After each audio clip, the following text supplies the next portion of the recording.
Hello everyone, कैसे हैं आप सब। तो फाइनली हम आ चुके हैं आपके चैप्टर के लास्ट पार्ट पर, जो है आपका biosphere. It is also the domain of our life. Means जहाँ पे आपकी लाइफ पॉसिबल है। तो इससे पहले हम प्रीवियस वीडियोस में डिस्कस कर चुके हैं आपके three major domain: lithosphere, hydrosphere and atmosphere. Last and but most of the important domain of our life is biosphere. Let's continue our chapter. The biosphere is the narrow zone of contact between the land, water and air. जो आपके land, water और air जब आपस में मिलते हैं, वो आपके एक ऐसा जोन क्रिएट करते हैं जहाँ पे आपकी लाइफ पॉसिबल हो पाती है, जहाँ पे लोग इजिली रह सकते हैं, जहाँ पे लोग एक दूसरे से इंटरकनेक्टेड रहते हैं और अपने सर्वाइवल के लिए एक दूसरे पर डिपेंडेंट रहते हैं। उसे हम बायोस्फीयर कहते हैं। It is in this zone that life that is unique to this planet exist. तो जैसे हमने डिस्कस करा, तो ये बायोस्फीयर ही एक ऐसा जोन है जहाँ पे लाइफ पॉसिबल है।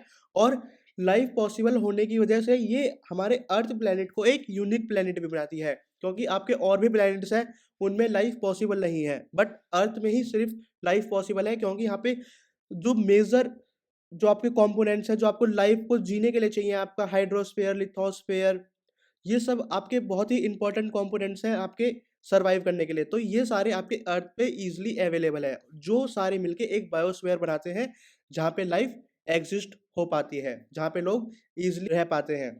Next, there are several species of organism that vary in size from microbes and bacteria to huge mammals. इसी बायोस्फीयर में भी आपके डिफरेंट डिफरेंट टाइप्स के और डिफरेंट डिफरेंट स्पीसीज के आपके ऑर्गेनिज्म रहते हैं, जो डिफरेंट डिफरेंट साइज के अकॉर्डिंग वेरी करते हैं। लाइक आपके माइक्रोब्स इतने छोटे होते हैं कि उनको हम माइक्रोस्कोप से देखते हैं। एंड आपके बैक्टीरियाज एंड आपके और जो आपके अदर स्पीसीज होती है, वो है आपकी ह्यूज मैमल्स, जो आपके बड़े बड़े जानवर होते हैं, एनिमल्स होते हैं, और आपके ह्यूमन बींग्स भी होते हैं, वो भी इसी बायोस्फीयर में सस्टेन करते हैं। Next, all the living organisms, including humans, are linked to each other and to the biosphere for the survival. जितनी भी आपकी स्पीसीज हैं, वो सारी एक दूसरे से लिंक्ड हैं, including humans, in the biosphere. किस चीज़ के लिए? आपके सर्वाइवल के लिए।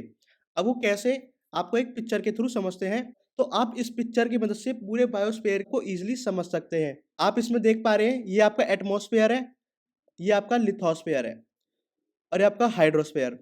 तो एटमॉस्फेयर में जो आपकी सन की रेज होती हैं, सन की लाइट होती है, जब वो हाइड्रोस्फेयर पे डायरेक्टली पड़ती है, तो उससे जो भाप बनती है, भाप बन के वो आसमान में चली जाती है, जिससे आपकी बारिश होती है।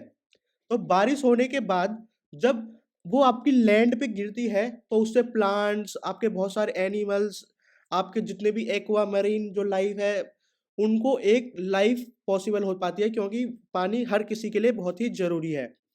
तो और तो जब ये तीनों आपस में एक प्रोसेस करते हैं, जब एटमॉस्फेयर, हाइड्रोस्फेयर, लिथोस्फेयर आपस में एक कांटेक्ट करते हैं, ये मीट करते हैं, तो एक ऐसा ज़ोन बनाते हैं, एक ऐसी जगह बनाते हैं, एक ऐसा हैबिटेट बनाते हैं, जहाँ पे लाइफ पॉसिबल हो पाती है।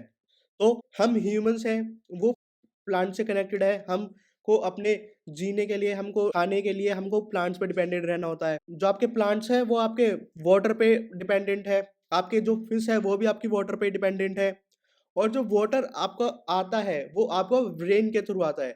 तो रेन का जो प्रोसेस होता है, वो जब भी होता है जब आपकी भाप बन के आसमान में उड़ती है, तो भाप बनती है जो वो सनलाइट की वजह से मिलती है, तो सनलाइट एटमॉस्फेयर में अवेलेबल होती है। तो ये तीनों एक दूसरे से इतने कनेक्टेड हैं कि ये हमें एक ऐसा डोमेन ऑफ लाइफ क्रिएट करते हैं, जहाँ पे हम इजिली रह सकें। तो आप समझ गए होंगे कि क्यों हमारे लिए बायोस्फीयर इतना इंपॉर्टेंट होता है और कैसे ये एक दूसरे को अफेक्ट करता है।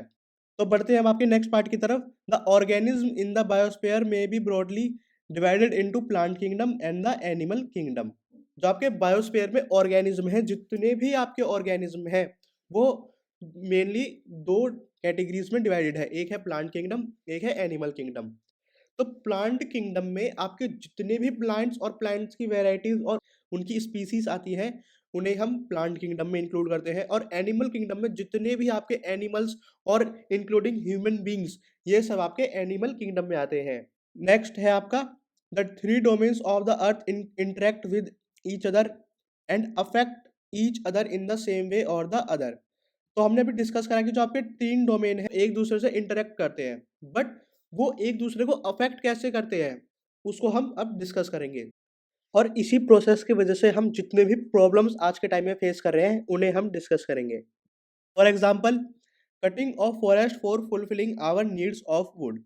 तो आपको लकड़ी की ज़रूरत पूरा करने के लिए आप जब फॉरेस्ट को कटिंग डाउन करते हैं, फॉरेस्ट को काट देते हैं, वहाँ से पेड़ों को काट-काट के आप पूरे जंगल को खाली कर देते हैं, तो उससे क्या होता है?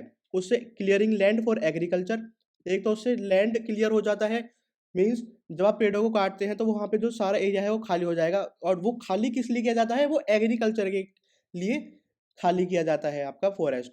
मे lead to fast removal of soil from the slope. जब इस प्रोसेस में जब आपके पेड़ कट रहे हैं, आपकी लकड़ी की नीड पूरा करने के लिए, आपके एग्रीकल्चर को करने के लिए, आपके जो पेड़ है वो काटे जा रहे हैं, आपके लैंड को साफ किया जा रहा है, जो आपकी ज़मीन है उसको साफ किया जा रहा है, तो उससे एक ऐसी प्रॉब्लम क्रिएट होती है जो हमारे प्लेनेट अर्थ को एक बहुत बड़ी प्रॉब्लम में धकेल रही है। क्योंकि जब आप इस सारे प्रोसेस को अंजाम देते हैं तो आपकी जो सॉइल होती है वो अपने स्लोप से रिमूव होने लग जाती है। तो स्लोप क्या होता है?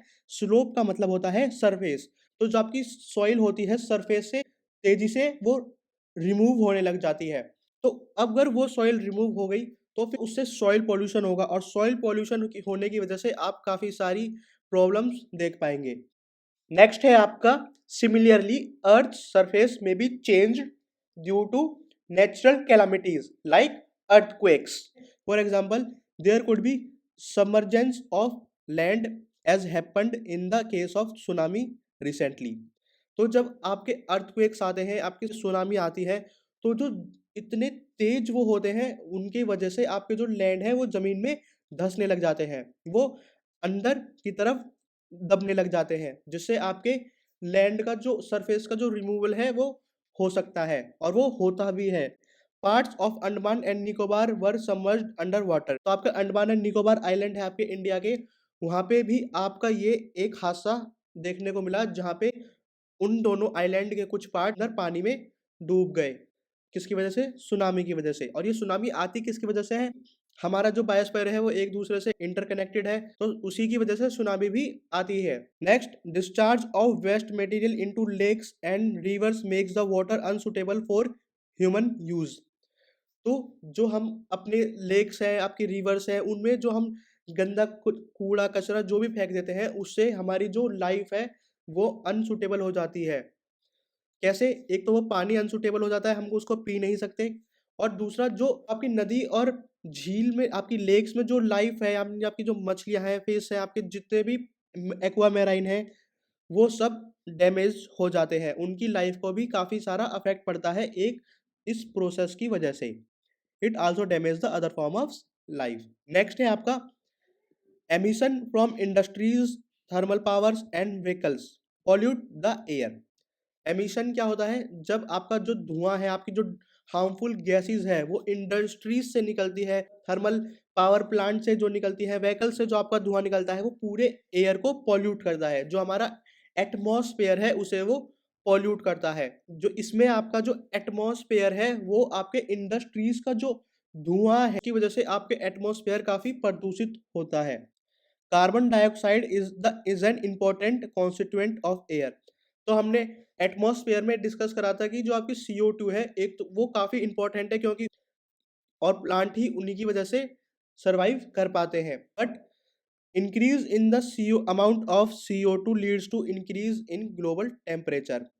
हमने ये तो पढ़ा कि जो आपकी CO2 है वो प्लांट्स के लिए काफ़ी इम्पोर्टेंट होती है, बट जो आपकी CO2 है उसका अगर अमाउंट इंक्रीज होता है तो वो ग्लोबल टेम्परेचर को भी इंक्रीज कर सकती है।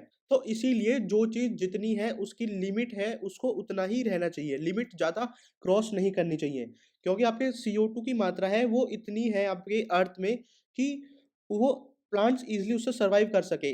वो एक चेन है, जो आपका जो प्रोसेस है वो चलता रहे, वो बिगड़े ना। बट CO2 का जो ज़्यादा कंजप्शन हो रहा है एनवायरनमेंट में, आपका एटमॉस्फेयर में, उससे ग्लोबल टेम्परेचर भी इंक्रीज होता है। इतनी ज़्यादा आपकी गर्मी बढ़ जाती है कि वो एकदम असहनीय हो जाती है, हम उसे सहन नहीं कर सकते। This termed as global warming, और इसी को हम ग्लोबल वार्मिंग कहते हैं। जब आपकी टेम्परेचर बहुत ज़्यादा बढ़ने लग जाता है एटमॉस्फेयर में, आपकी गर्मी बहुत ज़्यादा हो जाती है। सर्दियों के टाइम में भी आप देखेंगे कि जब सर्दी विंटर सीज़न होता है, उस टाइम में भी आपकी गर्मी बहुत ज़्यादा होती है। और इसका सबसे बड़ा रीज़न है ग्लोबल वार्मिंग। और ग्लोबल वार्मिंग का आपका सबसे बड़ा रीज़न है आपके एटमॉस्फेयर में जो हार्मफुल गैसेज़ है, जो आपकी फैक्ट्रीज़ से, आपकी इंडस्ट्री से, आपके रेफ्रिजरेटर से, आप जो एयर कंडीशनर, आपका एसी जो यूज़ करते हैं, उसकी वजह से निकलती है, जिससे आपका एयर पॉल्यूशन होता है। There is thus a need to limit the use of resources of the earth to maintain the balance of the nature between the domains of the lithosphere, atmosphere and the hydrosphere। तो जो आपकी problems create हो रही हैं global warming की, air pollution की, तो इस प्रॉब्लम को रोकने के लिए हमें अपने रिसोर्सेज को लिमिट में यूज़ करना चाहिए। जितने भी हमको नेचुरली रिसोर्सेज मिले हैं, उन्हें हमें ज़्यादा ओवर यूज़ नहीं करना चाहिए। जितनी आपकी नीड है, उतना ही उनको यूज़ करें। और अगर आप उनको लिमिटेड में यूज़ करेंगे, आप उनको सही से यूज़ करेंगे, सही तरीके से यूज़ करेंगे, तो आपके तीनों डोमेन्स है जो लिथोस्फीयर, एटमॉस्फेयर और हाइड्रोस्फीयर में एक बैलेंस बना रहेगा, जिसकी वजह से हमारे नेचर भी सुरक्षित रहेगा, सेफ रहेगा और हेल्थी रहेगा। और उससे फ़ायदा हमें ही होना है, क्योंकि अगर हमारा नेचर सुरक्षित रहेगा, हमारी अर्थ साफ रहेगी, तो हम भी डिजीज़ फ्री रह सकते हैं, हम भी अपनी लाइफ हेल्दी लाइफ जी सकते हैं। तो इसीलिए बोला जाता है कि ज़्यादा चीज़ों को वेस्ट नहीं करना चाहिए और अपनी जो आपकी जो नेचुरल चीज़ें जो आपको मिली हैं, उनको सही से यूज़ करना चाहिए। ये था हमारा major domains of the earth, जिसमें हमने आपके लिथोस्फीयर, हाइड्रोस्फीयर, एटमॉस्फेयर और बायोस्फीयर को डिस्कस करा। तो कैसे ये एक दूसरे को अफेक्ट करते हैं, हमने ये भी पढ़ा। और उनसे आने वाली प्रॉब्लम्स, आपका पॉल्यूशन, आपका रिमूवल ऑफ सॉइल, आपका ग्लोबल वार्मिंग, हमने ये भी इस चैप्टर में डिस्कस करा। तो इस चैप्टर के लिए इतना ही, मिलते हैं अब आपको नेक्स्ट चैप्टर में। Thank you for watching this video and please give your feedback in the comment box. We will meet you in the next video. Thank you and keep learning and keep growing.